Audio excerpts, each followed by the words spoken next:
लोगों ने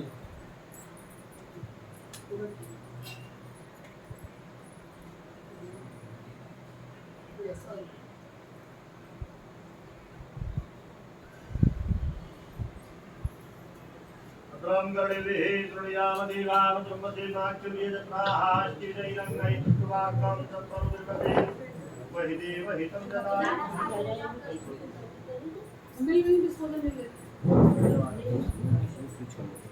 भद्रं कर्णेभिः शृणुयामदेवाः भद्रं कर्णेभिः शृणुयामदेवाः भद्रं पश्येमाक्षुर्यजत्राः स्थिरैरङ्गैस्तुवाकं शास्तनो भीर्यसे महि देवहितं जगायुः। दुपट्टा का आने सीखो दुपट्टा को जाते हैं जाओगे अभद्र पवित्रो वा सर्वावस्थान्वतो विवा यस्परेत् पुण्डरीकाक्षं तवाय्याभ्यन्तरदुदे पुण्डरीकाक्ष पुनात पुण्डरीकाक्ष पुनातर पुण्डरीकाक्ष स्तोत्र आचम्य गंगाजल पियो केशव